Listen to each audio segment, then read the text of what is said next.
Hi everyone, so new video today. It's an analysis of the character Romeo from Romeo and Juliet.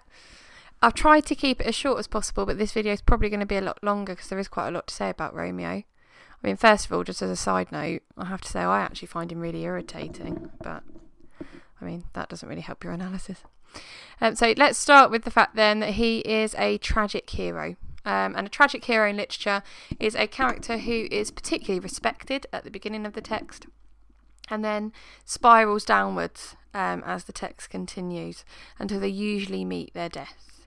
At that point, it's really important to point out that actually Romeo is a respected character in the play, even if I don't like him. Okay, Benvolio respects him. He speaks to him quite openly with care about his feelings.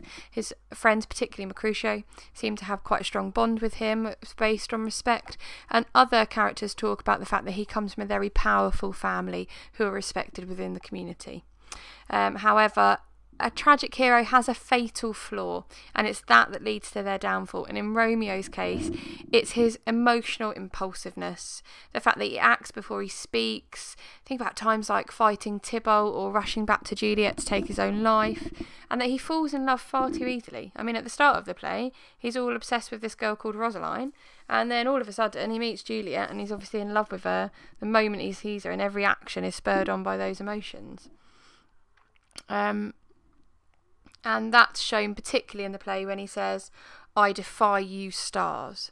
Remember that at that time, things were mapped through stars. It was believed that heaven mapped your fate, that God had a plan for you, and that there was a much wider world where your destiny almost was mapped out. So for him to say he's defying them or going against them means that he basically thinks he can beat fate. That he's sort of so irrational in his thoughts and so impulsive that he feels that he can change the plan that's already set out for him. And that naivety is what destroys him until we know that he takes his life at the end of the play, having thought that he's lost Juliet. He's also a Petrarchan hero. That's typically a male character who has really strong feelings for someone who doesn't feel the same way about them. That's called unrequited love. So when the person doesn't return that love that you have, and is openly affected by it. So lots of moping about it, lots of talking and crying about it.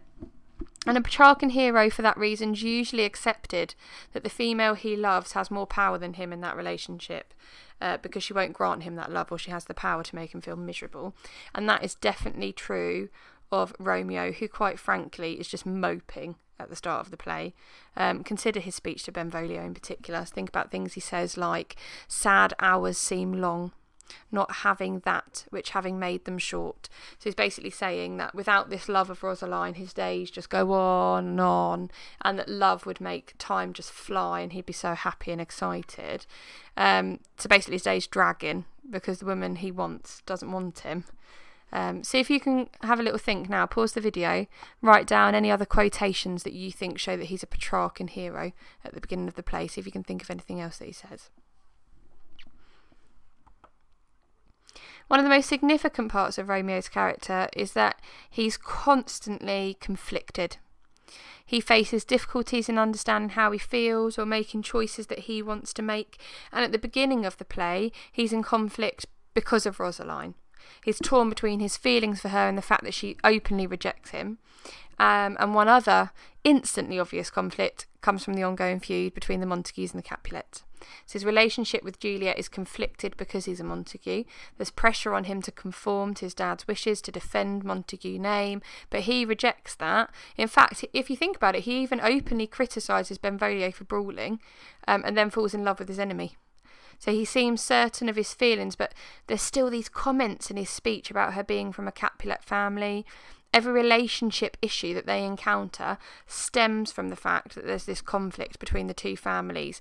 And actually, if you think about the two lovers, there's that constant conflict there as well, isn't there, between personal and private. So his time with Juliet is always personal. It's always at night. It's always between themselves. The only other people that really know about it are like the nurse and the friar. And as soon as it comes out into the outdoor world and out into their families, that's where the conflict is really at large.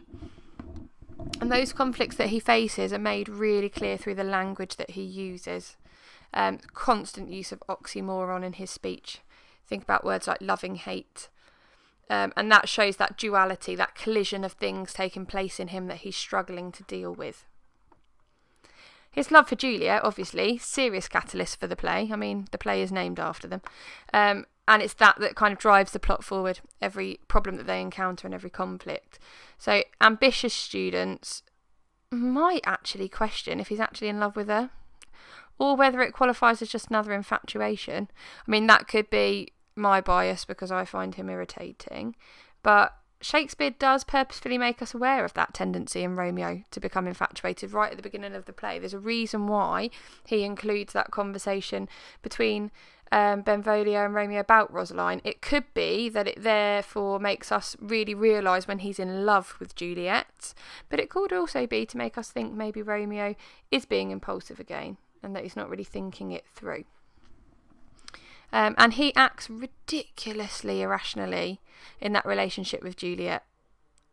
Is it first love? Is it lust? I'm not sure. It does have to be noted, though, that the language he uses when speaking about Juliet is completely different to the language he uses about Rosaline. So when he interacts with Juliet, he uses lots of religious language, such as angel, wing, sky, pilgrim. There's lots of words linked to light, like the sun, indicating that he sees that as almost a sacred relationship, that she's on par with heaven and God, that she's completely out of this world and almost like a righteous saving in his life, like something that could offer him some kind of saving, some kind of love. And his language is poetic when he speaks about her.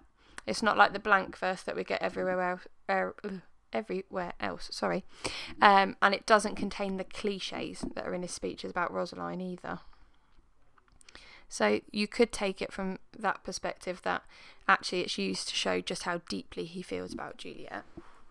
And Shakespeare's depiction of Romeo also challenges views of masculinity at the time. He's governed significantly by emotion, which at the time was considered to be a female tendency.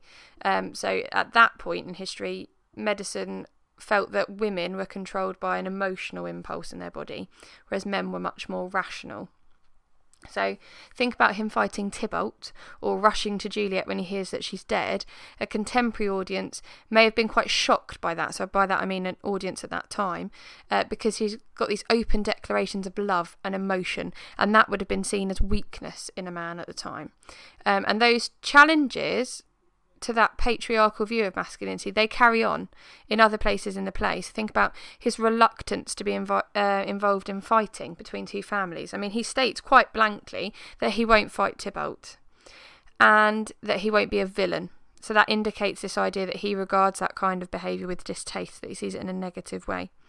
There's a question that he asked Benvolio after the first argument between the two families at the very start of the play, where he says, you know, what's been going on here. Obviously he doesn't use those words, but he does ask Benvolio about it, and there's a very negative tone to that question, almost as if he's criticising Benvolio for taking place in that particular part of the violence.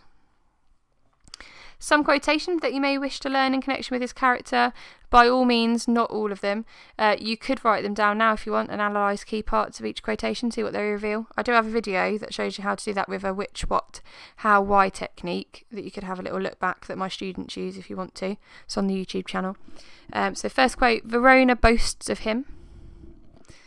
I am fortune's fool, for I never saw true beauty until this night. I die with a kiss.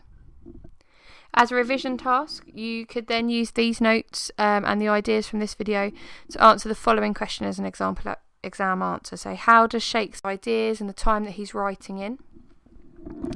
And that's all really from this video, but if you do need any help, please head over to www.mrsheducates.co.uk or check out the rest of the videos on the YouTube channel. There's going to be some more Romeo and Juliet ones coming up soon as well. Thank you.